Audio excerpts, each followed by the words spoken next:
5 seconds to the open. Ready? Who wants to get this thing started right about now? Welcome to Follow the Money Weekly with your host, Jerry Robinson. Welcome. Not just some guru. Oh, really? Your host is an economist and a best-selling author. What an interesting news item. I'd better write that down. And just someone who likes to make money and help you to make money. Welcome to Follow the Money Weekly. And here he is, Jerry Robinson.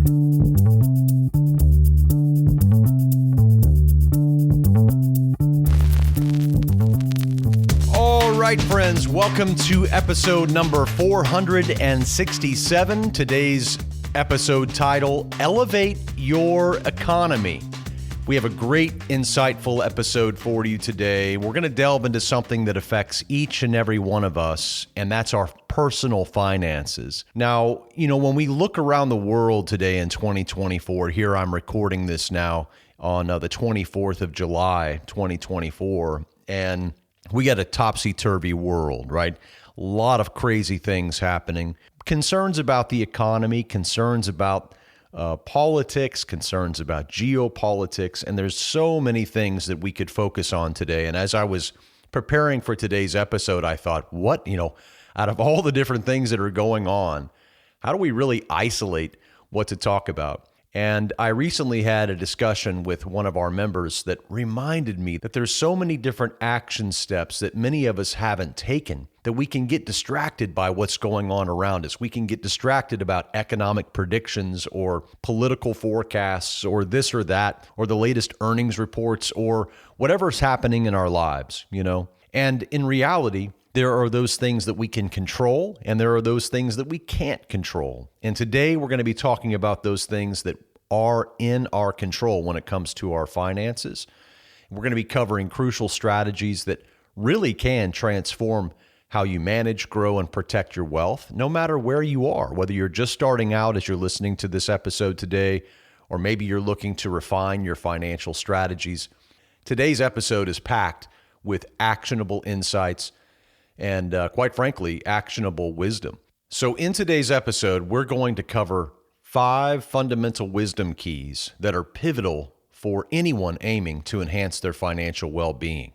And we're drawing these from our 5 levels of financial freedom, which you can find on our website entirely free, followthemoney.com/5 levels. And there you can go through the entire financial freedom plan that we have, that my wife and I have actually used to break free financially, and that you can too, and that thousands of people around the world have also used to break free financially.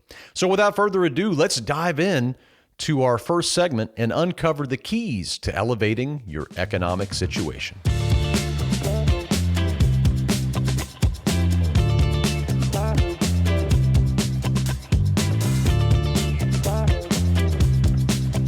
All right, friends. Well, as mentioned in today's broadcast, we're covering the 5 wisdom keys that I think that can really make a difference for you. These are drawn from our 5 levels of financial freedom, which you can find on our website. But let's kick things off with our first wisdom key, and that is to fund your freedom. That is to craft a solid savings plan.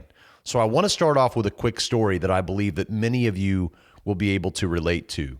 Several years back, I had a family member who faced a very unexpected medical emergency. And like many, he had not really been serious about saving. He had always thought there was going to be time to do it later. And then suddenly he was facing a massive hospital bill that was completely unexpected. And I had been encouraging him to start a emergency fund probably just a few months before this actually happened. And he just was trying to get around to it.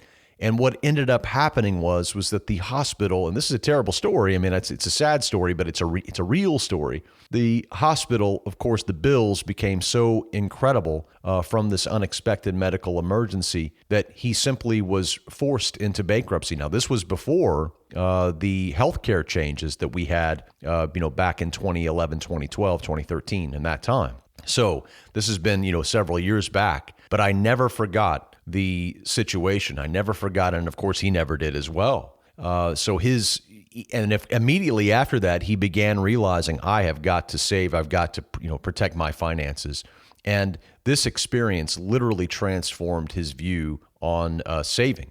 And so how about you? Hopefully you haven't had that situation happen, but you have to start somewhere. And if you haven't started a solid savings plan, if you haven't started funding your freedom, things like this can happen, and they can devastate very well laid plans that you might have. So how do you start? Well, the very first thing that I always recommend for people to do is to simply begin with a percentage in mind. How much of your income, if you don't have any savings right now, how much can you save right now? Is it 1%? Is it 2%? Ideally, you will be saving 15% of your income, but I realize that many people can't just immediately start there. That could be quite a sizable chunk of your income that you may rely on for other things. So I encourage you to start with simply 1% or 2% of your income and begin saving that. Where? Well, you could certainly be smart and open up a high yield savings account, right? This will be your emergency fund, and its job will be there to do what you really need it to do. So you'll want to set a rule for yourself and make this hard and fast rule that you're going to pay yourself first. Before you spend a dime on bills or on groceries or on something else, you're going to put a portion of your income, starting with whatever is manageable, even if it's just $50 or $100, but you're going to put that straight into that account. Okay. So what we're going to do is we're going to automate our savings. We're going to set up automatic transfers if it's possible from our checking to our savings account right after each payday. And that makes the savings process effortless, and it takes your mind out of the situation so you don't even think about it. And then what you want to do is you want to gradually increase that. So as you adjust your budget, you want to try to increase the amount little by little. And I've even coached people to help them understand that even a 1% increase every few weeks or even every few months can dramatically boost your savings over time. It's really the habit that we're talking about here. It's not really the amount of money, although we do want to build a nice savings cushion that will equal 6 months of our gross income. So if you're earning $100,000 per year, then your goal is to have $50,000 in cash or in cash equivalents that you can always tap. Now, this is going to protect you in ways that you cannot even imagine right now if you don't have it. But it's extremely important, whether it's a layoff that you might face or a minor medical emergency or whatever else that life might throw at you. Having this 6 months liquid savings is going to be a huge cushion, but you can't get there overnight. Some people can, but most people can't. And so you've got to start somewhere. So you increase that gradually and you boost it little by little. Again, even if it's just a 1% increase every few months or every few weeks, you can raise that up until finally it's 15%. Make it a goal. Make it a goal in 2024 that you're going to save money, that you're going to pay yourself, and that you're going to profit from your own labor. How many people spend time 40 hours a week at the workplace, and yet they don't have any profit to show for it? That is, they have no savings. That is, they have no net income from all the gross income because all the money that came in went to Walmart or Visa or whoever else, fill in the blank. And so the point is that it's very, very key that you have a saving strategy. And the importance of this money is that it's really only for true emergencies. It's not for vacations, right? It's not for shopping sprees, right? It's for emergencies. And also, I also view this 6 months liquidity as an opportunity pool of capital because those with cash oftentimes can really benefit in a situation if they have, cash on hand. And so that's what this is for. It's not for, going out and blowing it. You want to keep this money untouchable for the most part. It's really for emergencies and occasionally those opportunities that arise, right? And that's how you begin building a financial buffer that not only protects you, but also provides peace of mind. I can't tell you how good it feels. And of course, you would know if you have savings, you know how good it feels if you have money in the bank and you don't have to whip out the Visa card every time you get a flat tire or every time there's a dental, emergency, you get a cavity or something or the kids get a cavity and you got to pay for it, right? instead of whipping out the Visa because you don't have any money, you have money in the bank. So begin small, be consistent, watch that fund grow. And remember, it's not about how much you start with. It's about starting the whole process and making it a habit. And you want to set that foundation. And believe me, you're going to thank yourself later for making this decision to save for the future. The path to financial freedom begins by crafting a solid savings plan. It's just simply one of the most integral parts of building a solid financial foundation. So you got to have that savings. So wisdom key number 1 is to fund your freedom by crafting a solid savings plan and contributing to that plan until you have 6 months of liquidity. Now, once you have 6 months of liquidity, you can move on and begin to focus on other things like investing, right? Those other fun things that we want to get to. But the key is to really build that cushion of savings that will protect you from life's uncertainties. Okay, that's wisdom key number 1. Let's talk about wisdom key number 2. These are the things that you can do to elevate your own economy. We often hear about the U.S. economy and the world economy. Well, what about your economy? And how can we improve your economy? Well, we're talking about it on today's episode. Wisdom key number 2 is to build diverse income streams, right? We're talking about creating financial autonomy through income diversity, all right? This is very, very powerful, something we've been teaching here for so many years. We have an income university for our members where we teach 21, 22 different income streams that you can create both now and in retirement. And over the years, we've had lots of success stories. And this is not something just for the wealthy, right? Creating diverse income streams or multiple income streams from different sources is for anyone who's looking to secure their financial future, right? So it's not just for Mr. Big Bucks, right? It is for everybody. Let me tell you about Sarah. Sarah is someone I met at one of our conferences several years ago, and she was working a typical 9-to-5 job.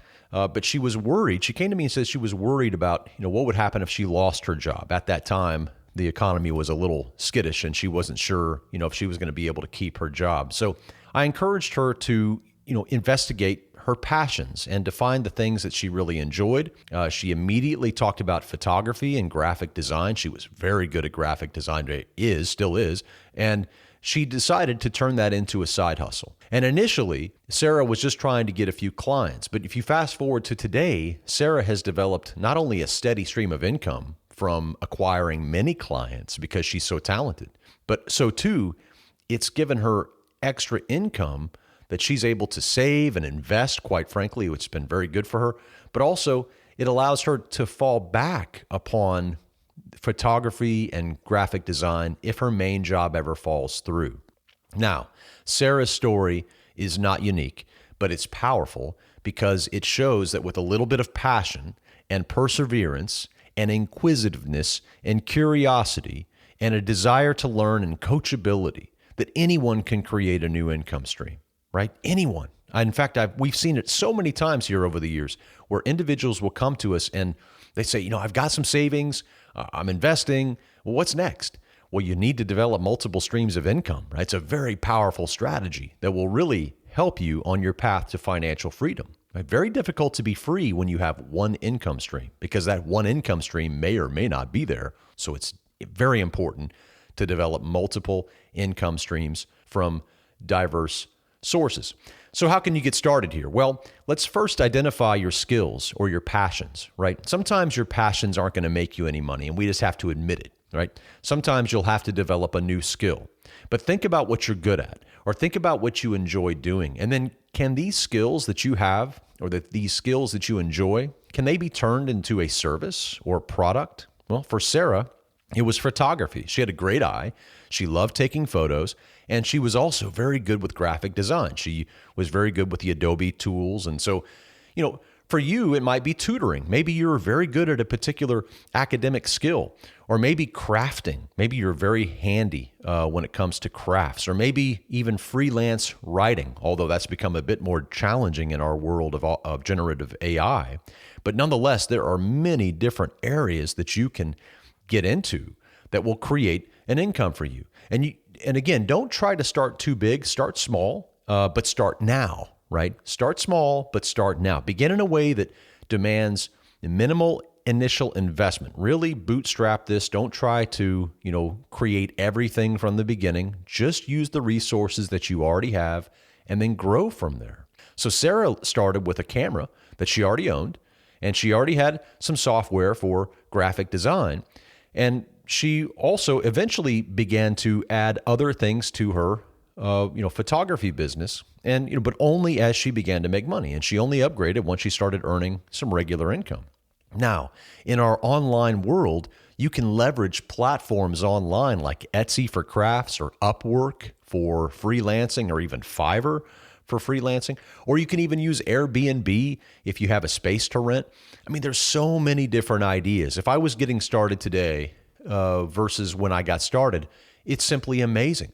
Whenever I was younger, I started an Amazon book business. Amazon allowed you to, I saw there on Amazon.com, it said, sell yours here. This is way back. I mean, this is early 2000s, late 1990s, early 2000s. And it said, there's a button that said, sell yours here on any kind of product. And I said, what's this? I clicked on it and it says, if you have a used version of this book, you can sell it. And Amazon took a little fee. And I said, well, no kidding. So I started finding things at garage sales and thrift stores. And then I started, getting really serious about it and started making really good money online. And again, this was just somebody who was just kicking around, right? So in other words, there's plenty of opportunity. There's so much opportunity to generate multiple income streams. It will make your head spin. It's incredible. So you want to be able to leverage these platforms out there that'll give you access to a vast market without the need for heavy marketing expenses. You really shouldn't have to market based upon all the different online platforms that already exist, right? And then you want to network and market yourself. Tell your friends, tell your family, tell your coworkers about your services, and use social media to reach a wider audience. Word of mouth is powerful and it's free.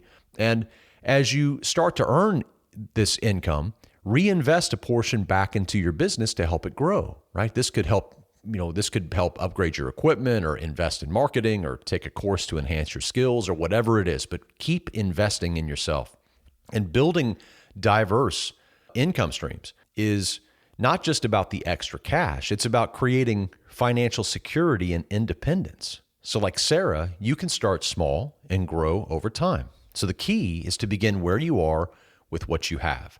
Every additional stream of income makes your financial foundation that much stronger. Remember, the journey to financial autonomy begins with the first step, and it really requires diverse income streams, income diversity. I challenge you to begin a new income stream in 2024. And if you need help, we're here. We have lots of different resources here at followthemoney.com to help you on your way. Okay, let's get into one more wisdom key before we take a break, and then we'll come back and discuss the other two ideas. So let's conclude this segment with wisdom key number 3, shield your success. Shield your success. What are we talking about here? This third key is about protecting what you've worked so hard for. Now, we're talking about what? We're talking about a very complicated word that many people don't like to talk about, and that's insurance. Insurance is definitely not the most exciting topic, but let me tell you, it's crucial for safeguarding your assets, your income, and your life, right? It's a critical aspect of financial planning that so often gets overlooked until it's too late. And when it comes to insurance, you can't buy it when it's too late, right? You can't get in a wreck and then go get auto insurance. You can't die and then go buy some life insurance, right? You can't get disabled and then go buy some disability insurance, right? You have to do it before you need it. And that's what makes insurance sometimes aggravating, is that you have to buy it before you need it. And that seems counterintuitive to many people, but it's vital for your financial foundation, literally, but also for your financial future. I can't tell you how many times I have seen very wealthy people who are hurt financially because they have massive holes in their asset protection or in their income protection or their life protection. But I've also seen individuals who have succeeded because they have made the right decisions ahead of time. So let me tell you about Mark. I'm telling you stories in today's episode because there are real people that we've touched over the years that have been impacted by these strategies. And I want you to know some of these stories. There's incredible stories we've seen. And I want to tell you about Mark. He's a hardworking dentist. He was a hardworking dentist. He's still alive.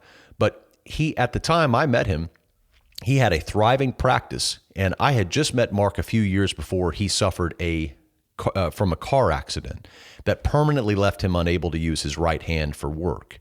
Now, thankfully, Mark had the foresight to invest in a comprehensive disability insurance plan. And I was working at a financial advising company at the time, and we had helped him set this up.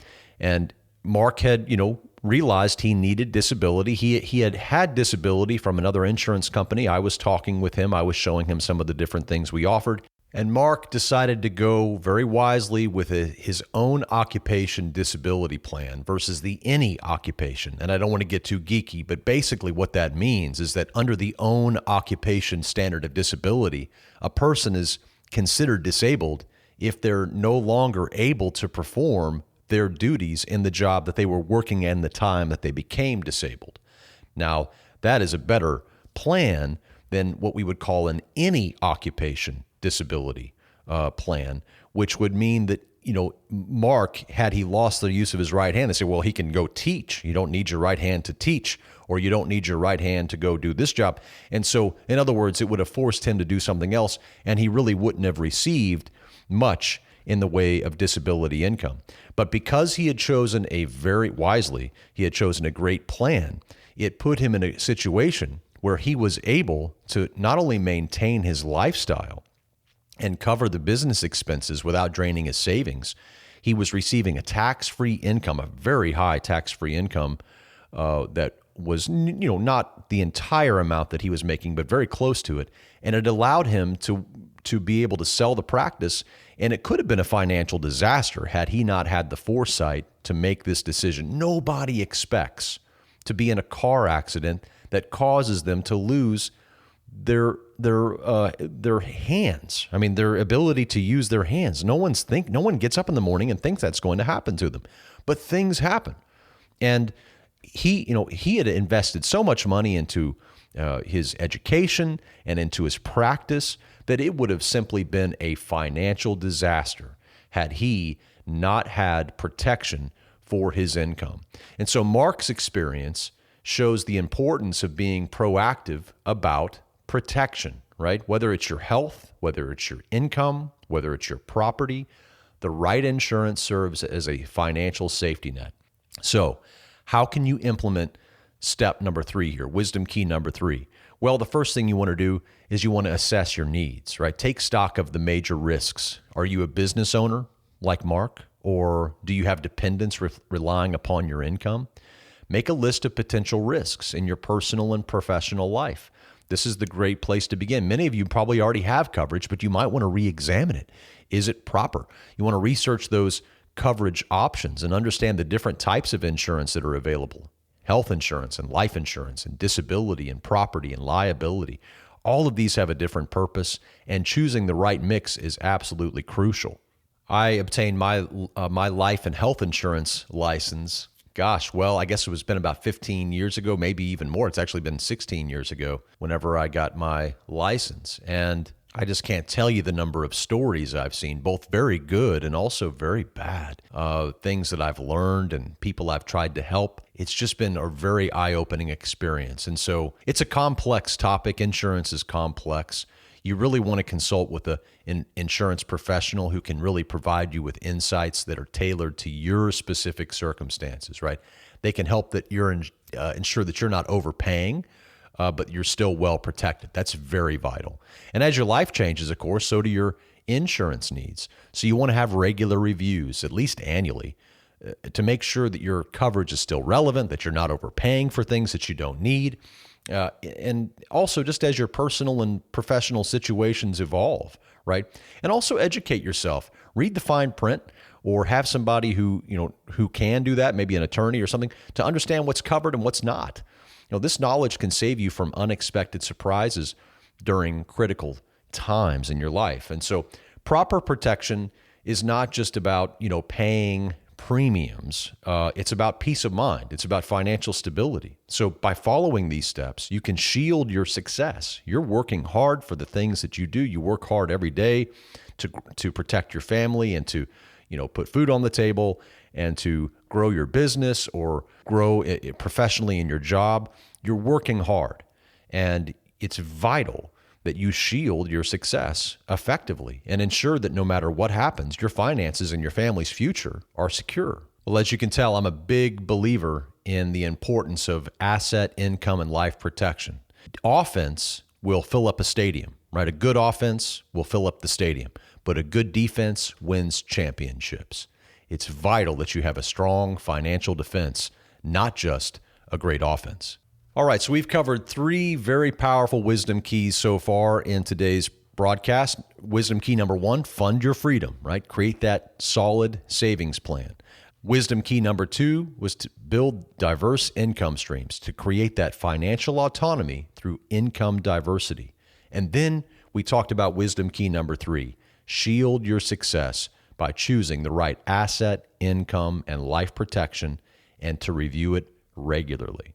All right, friends, let's take a quick break. And when we return, we're going to talk about the final 2 wisdom keys. I'm very excited about them. I hope you stick around. Hold tight. We'll be right back.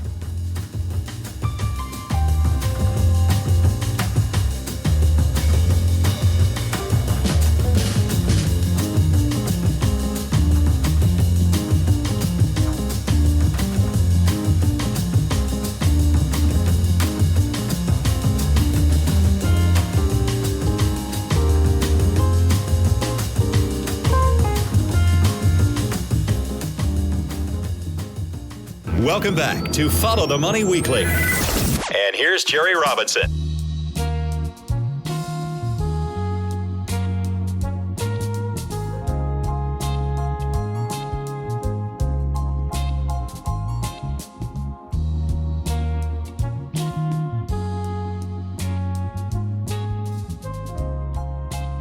All right, friends, welcome back to one of the longest running personal finance podcasts anywhere.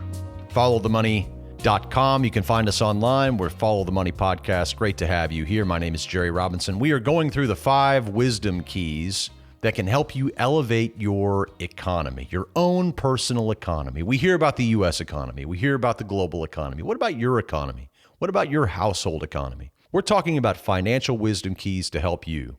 We've already covered 3, and in this final segment, we're going to discuss the final 2 wisdom keys we want to share today. And we begin with wisdom key number 4, and that is to make intentional investing a habit. Okay, so we're diving into the art of intentional investing. So investing wisely is not just for the wealthy, right?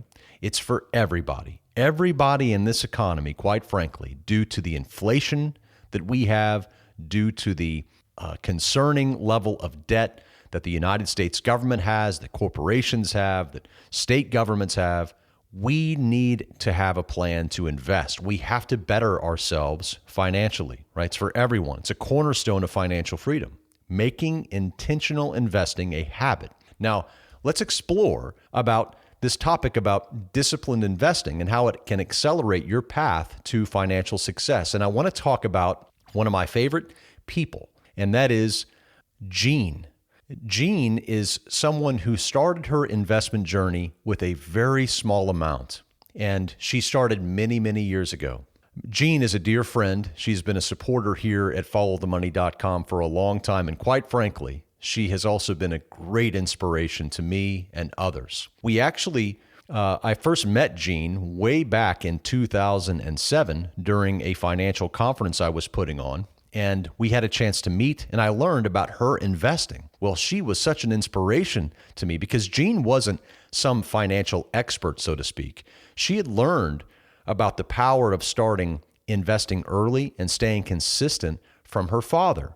And on a very modest income, by the way, a teacher's salary of just $30,000 per year or less, quite frankly, she was able to build a 7-figure portfolio over the course of her working life. And I recently had a chance to sit down with her. She was coming through town, and she shared with me about how she had started very early in simple dollar cost average investing, that she had begun to invest in high quality companies and major indices from a very early age when she was just getting started as a teacher. And she had done this consistently, and she had learned this from her father, right? So she began by investing in different stocks and focusing upon long-term growth. And over the years, despite the market ups and the market downs, Jean's initial and ongoing modest investments on a teacher's salary, no less, grew substantially, thanks to the magic of compound in interest and her consistent contributions. And I am so inspired by Jean's story because she's proof that anyone, even on a very small salary, can still achieve financial success. Today, she enjoys a wonderful retirement, and she's able to do the things that she wants to do because she started early and because she stayed focused. And I'm so thankful to have Jean in my life. And by the way, our members have access to a simple audiobook that Jean wrote. Her book is entitled Investing God's Way, A Practical Guide. And there she shares her story. It's a very powerful story. And that audiobook is available for free to all of our members here on our website at followthemoney.com. Now, Jean's story is obviously a powerful testament to the fact that you don't need to be wealthy to start investing. You just need to start, right? And the sooner the better. And here's how you can make intentional investing a part of your financial routine. The very first thing to do is to start small, but start now. So you want to open an investment account if you don't already have one, and begin with whatever amount that you can afford. Even if it's just as little as $50 per month, the key is to get into the habit. And we've talked about the habit of investing. In fact, we have an episode we did in the past on this broadcast called The Habit of Investing. I encourage you to check it out, a very powerful episode where we talk about creating this habit of investing. But begin with whatever amount you can afford. The key is to get into the habit and then to automate those investments. Set up automatic transfers to your investment account. Automate your investments to help eliminate the temptation to spend that money elsewhere and to ensure that you remain consistent regardless of market conditions. Here at Follow the Money, we teach our members how we do a dollar cost average every single Friday. So every Friday, we will dollar cost average into our favorite stocks, favorite cryptocurrencies, and other things. And that's what we do here. And we make it a weekly habit. So if it's Friday, I am going to be investing. It's just simply a Friday routine. You've got to turn it into a routine. Maybe you do it once a month. Maybe you do it once a week. Maybe you do it 2 times a month. Whatever the case is, you've got to make it a habit. And you want to diversify that portfolio, not just stocks, of course, but when it comes to stocks, that's one thing that you can do, right? You can do cryptocurrencies, you can do bonds, you can do real estate. There's lots of different things that you can do, but you don't want to put all your eggs in one basket. You want to diversify across various asset classes, and that helps reduce risk and smooth out your returns over time. You want to stay informed as well and avoid the noise, right? There's a lot of noise out there when it comes to investing. The key is to educate yourself about the basics of investing and not to get swayed by short-term market fluctuations and especially the media hype that surrounds them. Instead, you want to focus upon long-term trends and solid fundamentals. And you really want to review and adjust your investments regularly. So at least once a year, you want to review your investment portfolio to align it with your current financial goals and life changes. This means you might be rebalancing your assets to maintain your desired level of risk. For us, we do that on a quarterly basis. We adjust our DCA strategy. Sometimes we don't make any changes, but we review it every 3 months. And then we'll typically, at that time decide, what are we going to change here? Are we going to tweak anything? So remember, investing is not just about, growing wealth. It's about adopting a discipline in your life, a disciplined approach that aligns with your financial goals and your risk tolerance too. You got to keep that in mind. What age are you? If you're in your 60s, you're going to have a different risk tolerance than if you're in your 20s. But the key is to start today and to stay the course. And I promise you, you will be amazed at what you can achieve over time. Jean is a perfect example of someone who took good advice and ran with it and was consistent with it. And now she eats the fruit of that financial wisdom. Now, you can too, but you've got to get started today. Start small, but start now. Now let's move into our final wisdom key of today's broadcast, and that's wisdom key number 5, drawn from our 5 levels of financial freedom, and that is to craft your financial legacy, to plan beyond your lifetime. And let's consider how to craft your financial legacy. We're talking about setting up a future that reflects your values and supports your loved ones long after you're gone. And this is a topic that many people shy away from, similar to insurance, because it requires them to think about their mortality. And no one likes to think about that, obviously. No one wants to wake up in the morning and think about how one day they won't be here anymore. It's a very tough topic, but it's crucial for you to think through these things now so that you will have true financial peace of mind. So how can you plan for the future? And how can you make an enduring impact with what you have been given, the things that you've been given to steward in your life? How can you compound those? How can you magnify those and make those something that blesses other people as well? Well, I'll just tell you a quick story about Thomas. Now, Thomas was an early client of mine many years ago who understood the value of forward thinking. And Thomas came from a pretty humble beginning. He worked diligently to build what I would say is a pretty substantial estate, especially for his background and for his family. He was really pretty ahead of the game. And he was very passionate whenever we spoke about ensuring that his wealth served his family and supported his charitable interest long after he was gone.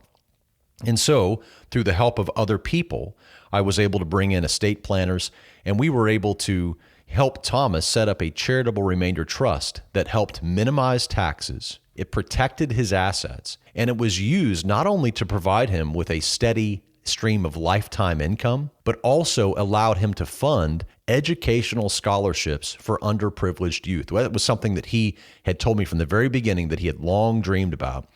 And so he had a proactive approach. He came in, he was looking to create a legacy. He wanted to create a lifetime income for himself. He had some substantial assets that he was able to put into this trust that would then pay him. And he also didn't want just his own family to benefit. He wanted to help underprivileged young kids who were very similar to him. When he was growing up, he had been underprivileged as well, and he wanted to give back. It blessed me so much. And it made me, view Thomas in a new way after I saw how he was viewing things. And he actually helped change me. Many of the people I've profiled today have had a big impact upon me because I've seen the changes in their lives or learned about the changes in their lives. And it's been a big boost to me and to help me stay focused as well. But his proactive approach secured his family's future, and it also extended his values and contributions well into the future for complete strangers. And for that, I look at Thomas and I say, what a great thing that he did. And he's still around enjoying that lifetime income from his contributions that he had made to charities. And he used a trust to pull it off. So Thomas's example illustrates the power of estate planning, right? Proactive estate planning. It's not just for the wealthy. It's for anyone who wants to make a lasting impact. And you may not, use a charitable remainder trust. You may use some other kind of trust, or you may use life insurance to create this. But either way, you can begin crafting your own financial legacy today. It begins with a few action steps. Number one, do you have a will, right? Draft a will. And if you haven't already drafted a will, that's the very first step to ensure that your assets are distributed according to your wishes. However, a will is good, but a trust can actually offer more control and more benefits. So typically, I would prefer something like a living trust. That, of course, reduces estate taxes. It can, at least, or it can provide a family member with special needs, with income if they're whatever you're needing, right? The trust can really do powerful things, whether it's revocable or irrevocable. That's all up to you. But you really want to choose the right executors and trustees. You want to select individuals and institutions that you trust to handle your estate responsibly. This is very important. This is where things can go wrong in estate planning. Those roles of trustees and executors are pivotal, and they require honesty. They also require financial acumen. So you want to choose somebody in your in your family who you trust, to have wise financial decisions, to make wise financial decisions. You also need to make regular updates. Don't set your estate plan and then just assume that it's over. Life changes, marriages, divorces, births, deaths. These can all affect your estate plans. So you want to review and update your documents regularly, maybe once a year. You just review, make sure your beneficiaries are correct, make sure that any major life changes or adjustments in your financial situation have been taken into consideration. And then, of course, consider incorporating charitable giving. If you have causes or organizations that you're passionate about, consider how you can support them through your estate, just as Thomas had done. This can be a fulfilling way to leave a lasting impact. And transparency is key. You really want to educate your heirs. This is a really touchy topic, but I've found that it's very, very important. So many times an individual will pass away and that they leave their family with a whole bunch of problems. I mean, quite frankly, and they didn't mean to. It was just because they didn't discuss things and they didn't explain. One perfect example was one of our members probably many months ago, maybe a couple of years ago, had passed away. He had bought Bitcoin and some other things and put it on a hardware wallet, but he had locked that hardware wallet down with a code and nobody knew how to get into it. There was a password they had to use and they couldn't get into the hardware wallet. So he had bought this crypto, Bitcoin and Ethereum and other things. He had done right. He had put it in cold storage and everything, but he didn't tell his wife. He didn't tell his kids. He didn't explain to them. Of course, probably he didn't expect to pass away, which is how most of us are. We don't think about it. But in reality, they were left with quite a bit of wealth that they couldn't access because that discussion hadn't happened. And so remember, you need to educate your heirs. Transparency is absolutely vital here when it comes to your estate plan. You don't have to say everything, but there's certain things that have to be known, and you have to discuss your estate plan with those who you plan to involve ahead of time so they can be prepared for their role and their responsibility and prevent confusion and conflict later on. So crafting a financial legacy is not just for the wealthy. It's not just for those who have tons and tons of money. It's for anybody who wants to leave an impact, who wants to bless those in their family, their children, their grandchildren, their great-grandchildren. You can make an impact. You can pass on the wealth that you've created. And like Thomas, you have the power to shape the future through thoughtful planning today. It's never too early to start thinking about your legacy. So let's get started today.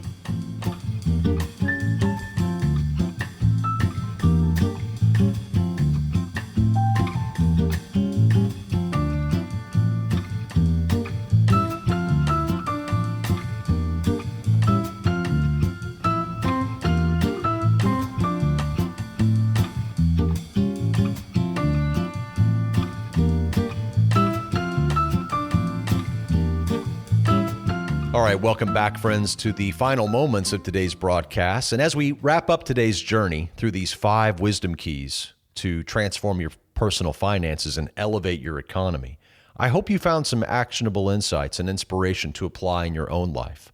We've discussed everything from saving diligently to investing wisely, and now it's time to tie it all together.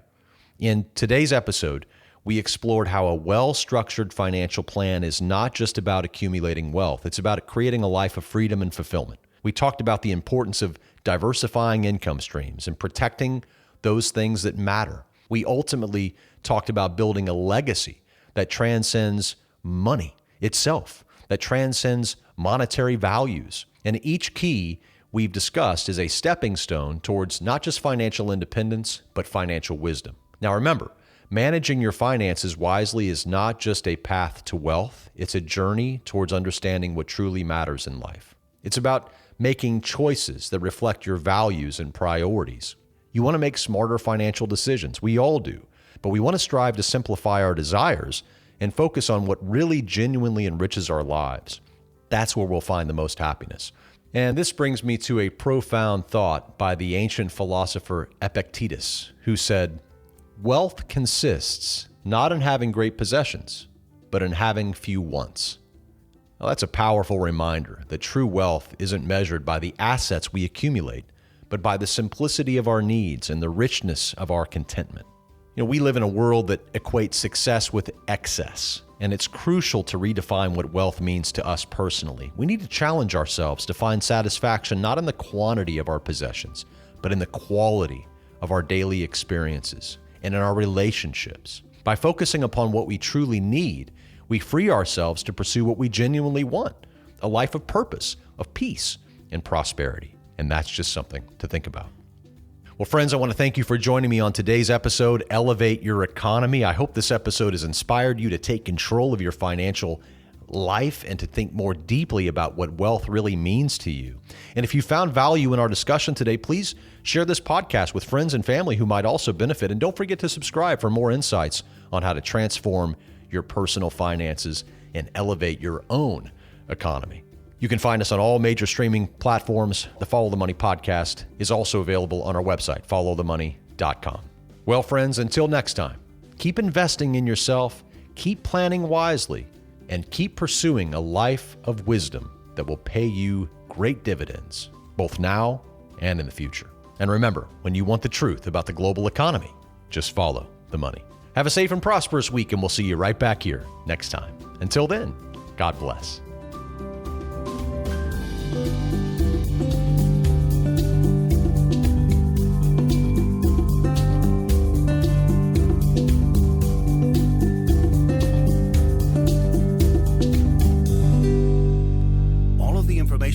Contained on the Follow the Money podcast is strictly for informational and educational purposes. It should not be construed as specific investment advice. The views and opinions of our guests and sponsors, including Tom Cloud, are their own and do not necessarily represent the views of FTMDaily.com or Robinson Media Group, LLC. Jerry Robinson does hold an insurance license and at times may offer consulting on life insurance and fixed retirement income products. Follow-up, individualized responses to email or phone requests that involve the rendering of personalized investment advice for compensation will not be made absent compliance with state investment advisor registration requirements or an applicable exemption or exclusion and applicable insurance regulations. Past performance is not indicative of future results. You should be aware of the real risk of loss in following any strategy or investment discussed on the podcast. Remember, never do your financial planning through podcast or radio. It's your money. Be wise. Do your due diligence and always consult a trusted financial professional before making any